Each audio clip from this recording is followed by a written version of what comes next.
اسے یاد رکھنا، میرے اعلیٰ حضرت رحمۃ اللہ علیہ فرمایا کرتے حسد کرنے والا بندوں پر اعتراض نہیں کرتا، اللہ پر اعتراض کرتا ہے۔ وہ کہتا ہے اللہ اسے کیوں دیا ہے، اتنا کیوں دیا ہے، معاذ اللہ وہ اللہ کی تقسیم پر اعتراض کرتا ہے۔ حسد کرتے ہو بے چین رہو گے، حسد آپ کے دل کو تڑپا کے رکھ دے گا۔ چھوڑے، اللہ بڑا کریم ہے، جس کو جہاں چاہتا ہے وہاں بٹھا دیتا ہے۔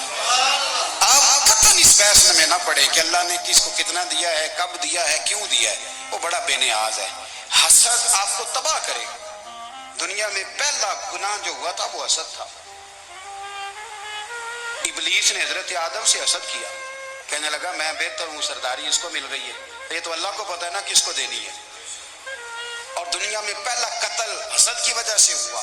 حابیل قابیل کے درمیان حسد کا معاملہ تھا، خاتون کا نکاح اس سے کیوں ہو رہا ہے، مجھ سے ہونا چاہیے۔ حسد تباہی کرتا۔ آپ یقین کریں، یعنی دکاندار کے سامنے دوسری دکان پڑتی ہے، پریشان ہو جاتا ہے، وہ کہتا ہے میرا کیا بنے گا، لا حول ولا قوت الا باللہ العلی العظیم۔ یعنی تیرا کیا خیال ہے کہ تیرے حصے کی روٹی وہ کھا جائے گا، اتنا چھوٹا دل، یعنی تیرا موقف یہ ہے کہ تیرے حصے کا نصیب اس تک چلا جائے گا، یہ تیری خواہش ہے۔ ایک دوسرے کی کمزوریاں بیان کرنا، اس کا تو مال ہی ناقص ہے جی، اس کے تو پاس ہی کچھ نہیں، یہ تو کمزور لوگوں کا طریقہ ہے۔ میرے رسول کریم علیہ الصلوۃ والسلام گزر رہے تھے، پت جھڑ کا موسم تھا، خزاں کا موسم تھا، درختوں کے پتے جھڑ رہے تھے، صحابہ کو ساتھ لے کے حضور گزرے اور ایک درخت کی ٹہنی کو پکڑ کے حضور نے ہلایا۔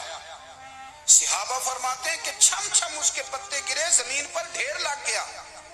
حضور نے فرمایا دیکھا تم نے کیا ہوا؟ حضور ہاں۔ فرمایا کتنی تیزی سے پتے جھڑے ہیں، صرف تنا رہ گیا ہے اور خالی ٹہنیاں رہ گئی ہیں، کوئی حسن بچا ہے؟ حضور نہیں۔ تو نبی کریم فرمانے لگے جو حسد کرتا ہے نا، اس کی نیکیاں بھی اسی طرح جھڑ جاتی ہیں،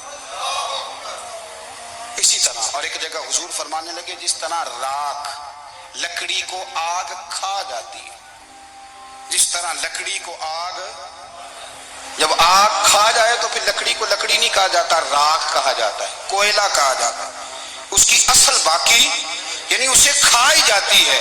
تو حضور علیہ الصلوۃ والسلام فرمانے لگے جس طرح آگ لکڑی کو کھا جاتی ہے، فرمایا اسی طرح حسد نیکیوں کو کھا جاتا ہے، نیکیاں رہتی نہیں۔ حسد کرنے والے کے پاس نیکیاں یعنی ان کی اصل شکل موجود، کبھی بھی حسد نہیں کریں۔ اللہ کی تقسیم ہے، جس کو چاہے جب چاہے جتنا چاہے عطا کرے۔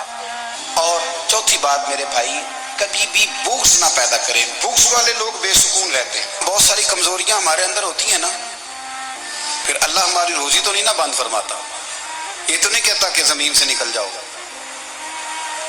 اگر یہی والا معاملہ ہو جو ہمارا ہے کہ شادی پہ اس نے میرے ساتھ برا سلوک کیا تھا، اب ساری زندگی بغض رکھنا ہے، اگر یہی معاملہ فرشتے اللہ کی بارگاہ میں کہیں کہ یا اللہ اس نے فلانے دن شراب پی تھی، اب اس کو زمین میں نہیں رہنے دینا، نظام زندگی چلے گا؟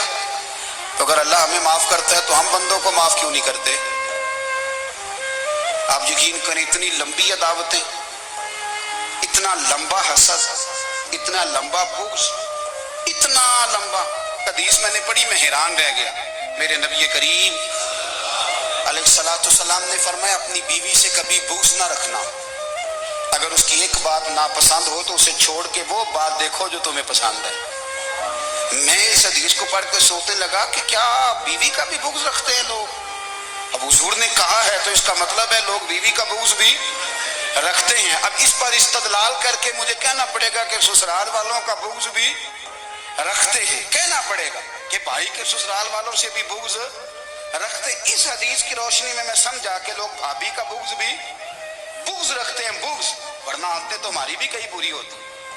اگر عادات ایک وجہ بنے اختلاف کی تو عادتیں تو ہماری بھی کئی بری ہیں، لیکن ہم اپنی بری عادتوں سمیت اپنے آپ سے پیار کرتے ہیں، اور سامنے والے کی ایک بھی عادت بری ہو تو اس سے بغض رکھتے ہیں۔ بغض نہ پیدا کریں۔ میرے نبی پاک علیہ الصلوۃ والسلام نے فرمایا کچھ چیزیں تمہارے دین کو مونڈ ڈالیں گی، تباہ کر دیں گی، کاٹ دیں گی۔ حضور کون سی؟ فرمایا حسد، تکبر اور بغض، یہ تمہارے دین کو تباہ کر دیں۔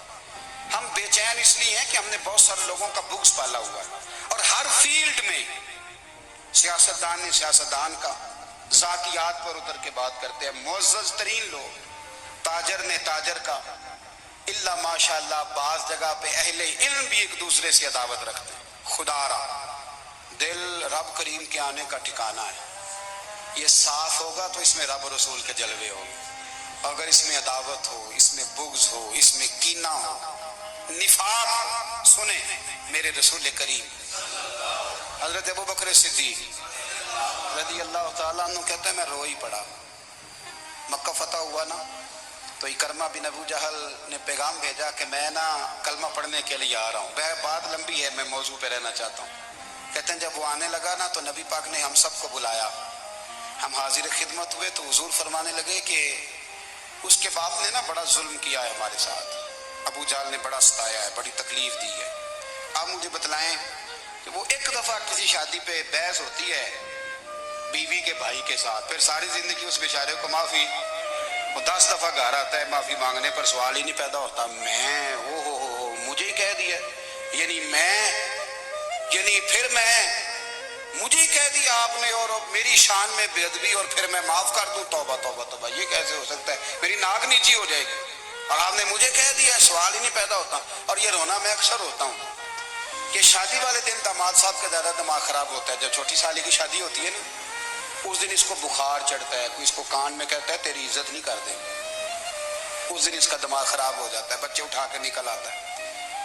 وہ بیچارہ سسر منتیں کر رہا ہوتا ہے کہ تیری مہربانی آ جا، یہ عزت کرا رہا ہے۔ تو میں نے کہا احتجاج کر کے جو عزت کرائی جاتی ہے وہ عزت نہیں ہوتی۔